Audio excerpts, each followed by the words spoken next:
Hello and welcome back to Let's Play with Dwarf Fortress. So real quick, just to kind of start this recording off, there are two things that I wanted to clarify. One was a technical issue with the game, back in like episode 30, I think.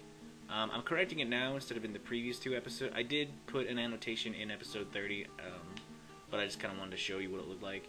The reason why I'm correcting it now instead of in episode 31 or 32 is because I did those last three series in like one big long run. So I played for like a couple of hours, and I didn't catch any of the mistakes that I'd been doing until I went back and rewatched them and blah blah blah blah blah blah blah. So anyway, the first thing I wanted to clarify, the technical issue, is if we go into the stock screen and we're looking at stuff, you'll notice right here, before when I said you couldn't expand it, I was looking for X, which is the normal view. Like at the time, when you're placing things, you use X to expand that menu. But in the stock screen, you actually use Tab. See right here, it says Tab Mode. So you hit that, and it expands it to Detailed View. So we can go in and we can see exactly what we're looking at. So just to kind of show you, if we go to Statues, and this is actually a cool way to look at it, because anything you see right here, when it says Statue of Dwarves, that's just a generic statue, or it'll say, or if I hit V instead of Enter. Ooh, damn you! There we go. So these are almost always, the ones that just say Statue of Dwarves are almost always in relation to the founding of Block Lantern. Something else that I noticed in that video that I just completely breezed over, I didn't even really talk about. Instead of, like, dwarves will create statues of things that they like. Anything that you make, so if you make really impressive, like masterful or legendary artifacts or something like that, the dwarves will create statues and engravings of those. But they will also do it of historic events that happen to your fortress, but also things that happen in the history of the world. Let me see if I can find one. I think this one might be one. Yeah, see, so this actually started, this is actually something that took place the year before the world history ended. It's 249, but I'm sure I could find older ones. See, this is back in 239. And when I built this world, I had the history go up to 250 years, so I couldn't even start playing until the year 250. They'll also... Oh, hey, it is our... I think that's the Dwarf that drowned. No, that's just a similar name to the Dwarf that drowned. It'll also do ones to where, like, dwarves that are... Like this one. Really, yeah, see... before it was just a description of this guy, but it didn't actually say anything about him. This one actually relates to him being appointed the militia commander. So whenever you assign someone to nobles, it's a pretty, you know, again, it goes back to the procedural generation of the game that's just really cool, I think. Well, yeah, so that was it for that. The other thing that I wanted to clarify was something that I said at the very end of episode 32, I believe. And that is, I said if the goblins come, if I lose this challenge because of the goblins, I'll be pissed. And I should clarify that. If the goblins come and invade and kill me, I won't be mad, because, you know, that'll be me putting up a fight, and, you know, whatever. That'll be entertaining. That'll be cool. But if the goblins keep showing up and preventing the dwarven caravan from showing up and preventing me from talking to the outpost liaison, and I lose the challenge that way. Like, if every time the liaison tries to show up and there's a goblin siege and they won't come because it's too dangerous, then that will be a cheap way for me to lose this challenge, and that'll make me very upset. And that's really all I meant by that. At the time when I said it, I should have clarified, but I was just really, really pissed, because I just saw in my head this endless loop of the elves show up, humans show up, goblin siege, no dwarves, and just over and over every year, and I would lose it. I would totally just flip out, and you would hear the sound of a man breaking down over the internet, and I'm sure it wouldn't be the first time, but, you know, whatever. I would be adding more to it. So anyway, that's all I wanted to say. I just wanted to clarify those two things. Let's get on with the episode. So, nothing really going on right now. Although I did see this, as you can tell, it's still relatively early. This is still relatively close to the cutoff of the last episode. But here's our Stark Raving Mad Spinner, just hanging out in the. I think he might. Did I hit V or did I hit look? I hit look. Let's see if he is now completely naked. He has nothing left on him. But I noticed this in the Great Hall. And it is a ring. Which, I don't know, I just think it's cool that they wear jewelry. I don't know if this is one of the ones that we made. It says giant tiger bones, so I doubt it's one of the ones we made because I haven't killed any giant tigers. But I don't know. So I'm getting off on a tangent on all the little details of this game, and that's not what you're here for. Or maybe it is what you're here for. I don't know, but whatever. So I'll be back once the season changes or something else happens. So see you in a bit. Alright, so season has changed. It is now autumn. Quite literally almost nothing has happened since the cut of the last video to this one, because as you recall, the last one was, well, really the last one I started like right after the last one took place during the 26th of Galena, so there was really nothing like, not a whole lot has happened. The only thing that's really going on is I've been making some more steel low boots. Although my armor is not really doing anything. Let's check into that. Let's see why he's or she's drinking. Okay. I think it's a she. Yep, it's a she. So yeah, so really the only thing that's been happening, the only thing that's happened off camera is I told her to make some more low boots, and I told my guys to replace this trap and this trap. So I'm going to remove these two stonefall traps right here, this top one and this bottom one, and I'm going to replace those with the two weapons traps that I plan on putting in. So yeah, that's pretty much all that's happened. So, you know, come back when something interesting happens. See you then. Hey everyone, so real quick, they just removed those traps. I already put in one weapons trap, as you can see, there's already one highlighted. So I figured what I would do is I would actually just go ahead and, if you don't know how to do it, I would just show you how to put in a weapons trap. I mean, it's real quick and easy.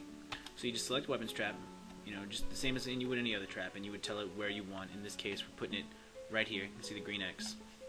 So we're going to select it, and we're going to go ahead and tell, like, what you can actually do on this one is if you hit X for expanded view, you can kind of go through and see, and like really the higher quality the mechanism, the more likely it is to actually hit your target.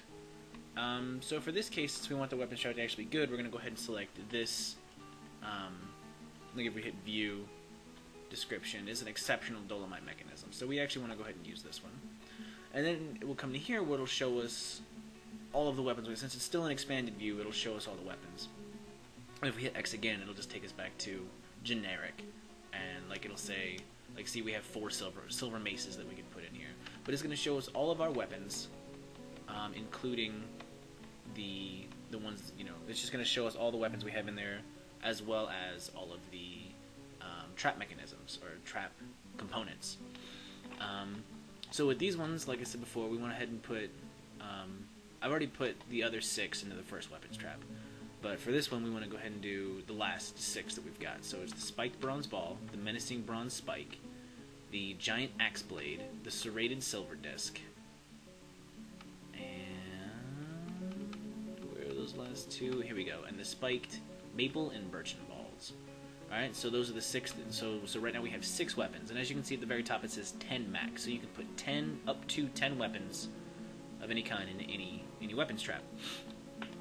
So we have 6 right now, and that's more than enough for this one because 4 out of the 6 hit 3 times.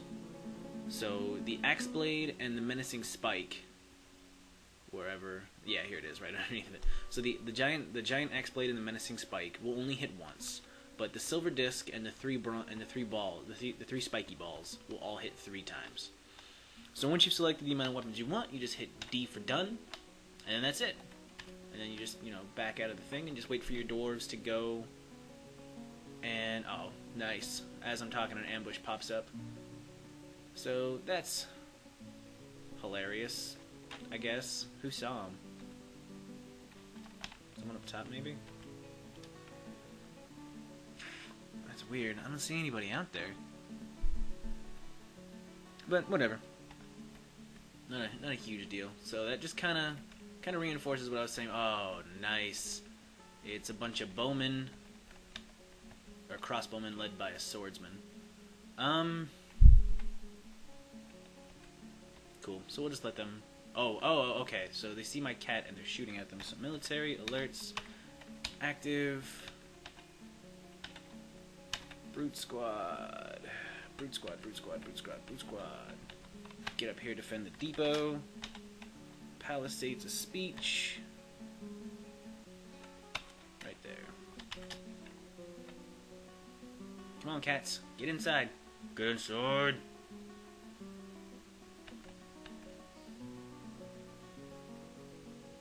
So whatever. This shouldn't be too big. Oh, no. I hope that's a stray. So the humans are actually going to help with this fight. They're just going to go ahead and shoot these guys. And fight back. So the humans are actually probably going to take the brunt of this. So we want my brute squad to get out here and mess these guys up. Go.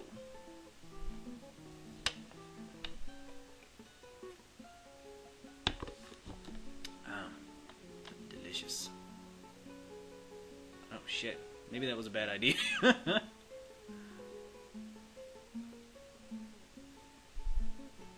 No, there's one goblin dead.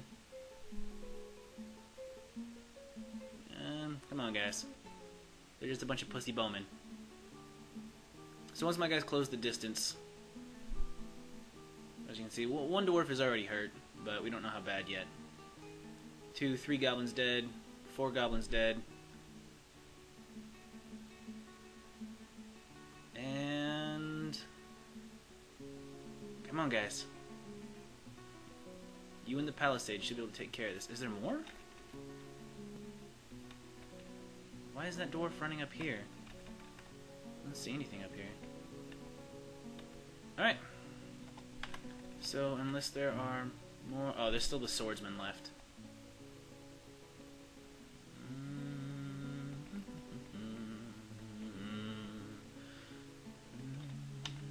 Where are you? He's still chasing after my cat. That's unacceptable. Don't chase that cat. Oh, it's just a stray. But still. You son of a bitch. I don't appreciate that. Plus, you douches interrupted me talking about weapons traps. Alright, so I'm going to go ahead and send the brute squad up here to take care of this guy. But the palisades can go back to doing whatever the fuck it was they were doing. Or he can run away. That's right. Alright, so I guess the brute squad can go back to doing what they were doing too. Alright, what was I talking about? Oh, weapons traps. Yeah. So, there's a weird little glob of something here. Copper... oh, is that a dead human? Rulac. Something, something. View description. Yeah, I bet you that's a dude. I bet you that's one of the humans. One of the... I'm gonna take all his stuff. Yeah, he's got all large stuff on.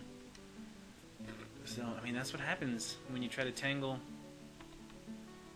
with bowmen and you don't have the best equipment. Because, look, all he's wearing is all...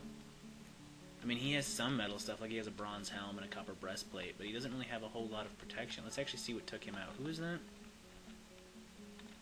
It's view, not... oh, maybe if I was actually on the right one. But yeah, so basically what's going to happen with the weapons traps now is the dwarves are going to come up there, my mechanic's going to set it up, and then they're going to, you know... I think the mechanic does all the work. I think he puts all of the weapons into it and then actually hooks it up with the mechanism. I don't remember. But whatever, this is more important. So we're looking at Rulac something. I'm sure it'll say on here. The human bowman. Yeah, human bowman. The cat child is fighting. Does that mean kitten? Yep. Okay. Oh, wow. So they one-shot this guy. That sucks. He just went running out there and Iron Bolt got him right in the face.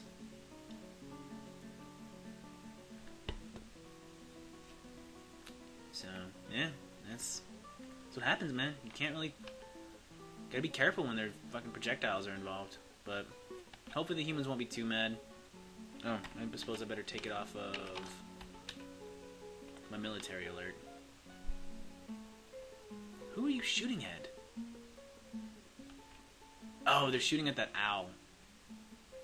But, so yeah, so I kind of figured the goblins were going to start pushing again.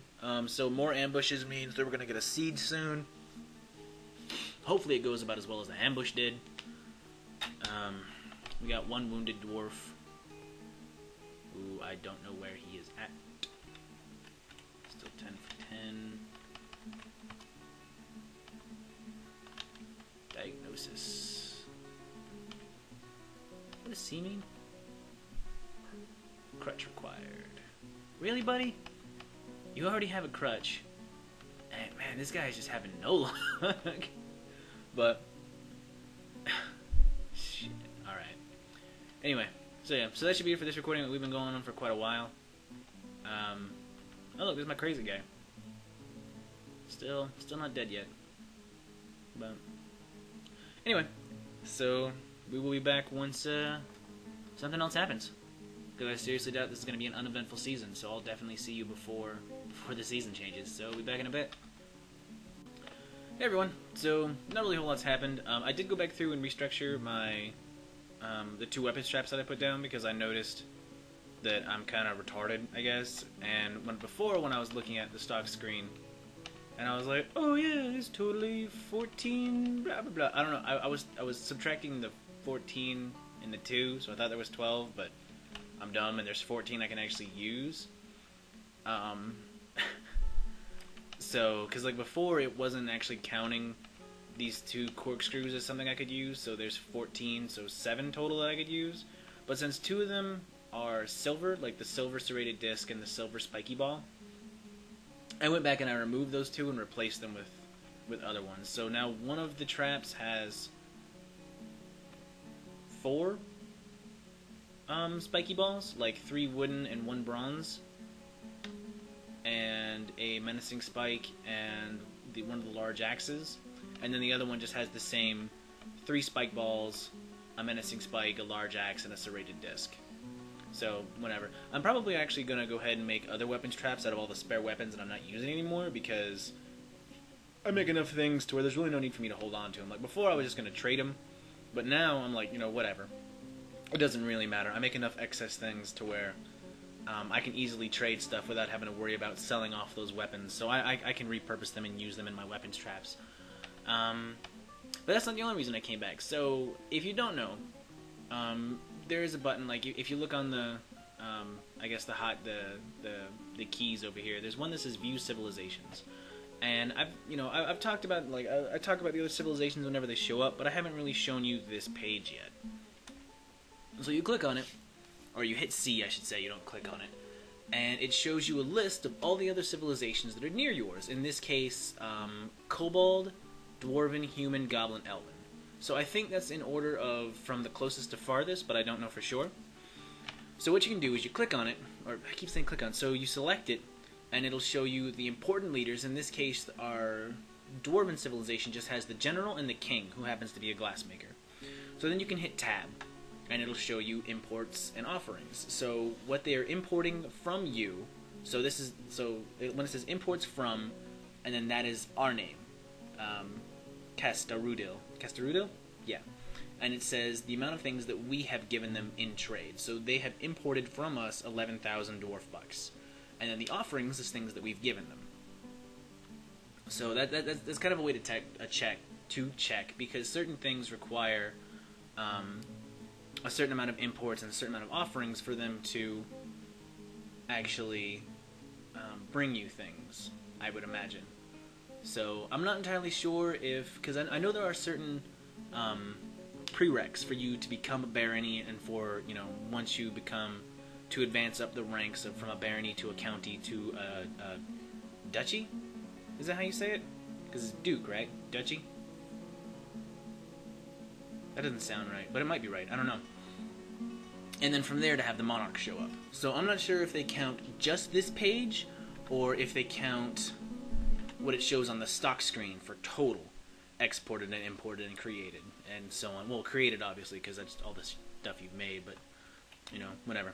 So I'll look into it, but but it'll do that for each civilization, right? So if we go back to Dwarven, and then it'll also show you trade agreements, you know. So it'll import and export to and from us, and it'll also show the year. Wait, why does it say the year? It doesn't matter. Anyway, and you can do that for all of them. So you can do it for the Dwarvens, for the humans. So so the humans actually have a lot more important leaders nearby. So there's a lot of human lords, the general, the war leader, the lawgiver, you know, blah blah blah. You can kind of scroll through them. You can't really select them though, which is kind of a bummer. I would like to know more about these people. And then here's what we've. So they haven't really done a whole lot of trade with us, but we have offered them a lot more apparently, in perspective from what we've traded with them. And then I guess we have no agreements with them, but whatever. And the same thing with the elves. So they have an acolyte, a princess, a queen, and a druid. I don't know what any of those mean. And then we've actually traded with the elves for quite a bit because they've actually brought us more things than the humans that we could actually use. And we have no agreements. But really, the whole reason why I wanted to show you this is because I was looking at the kobold and the goblin. And it'll do the same thing for these. So we have no, they have no, the kobolds have no important leaders. But, and I'm still kind of laughing because it's just funny. So they export petty annoyance, and we've offered them nothing but death. So that's pretty fun. So yeah, and then the goblins. So they actually have some leaders, and this kind of goes back to what I was saying way earlier when the first goblins came and snatched my one child. As you can see, they have a general, but it's a human. It's not a goblin. So goblins like to take kids and raise them as goblins, and in the goblin society, only strength matters. So as you can see, a human has risen to the rank of general. So, kind of an interesting society they have. But really, what I wanted to show you was this. I don't know if you're going to find it as funny as I did, and I'm still kind of like barely giggling, but when I first saw it, man, I lost control. So they export terror, and we only offer them vengeance. So, I don't know why that's so funny to me, but it really tickles my funny bone. And then obviously we have no agreements with them. But so yeah, I just wanted to show you that page real quick. Really what we're doing right now, there's a lot of movement on the screen because we are collecting all of the goblin gear and the one human who you know, sadly lost his life. There should be some more human guards. Oh yeah, there they are. They're inside. So yeah, that should be it for this section. So I'm going to go ahead and cut it here, and I'll be back once something else happens, or, well, really since something else happens, because, I mean, look at this, we're only on the 5th of limestone in the very beginning of autumn, and things are already pretty interesting, so this is going to be a pretty hectic month, so I'll see you in a bit. Alright, so apparently I wasn't paying attention to the time, and this one's reached its limit. So, I spent a lot of time talking about weapon straps. It went on a little bit longer than I thought I originally intended because we did have that ambush show up, but that'll be the end of this episode. Thank you very much for watching, and join me next time.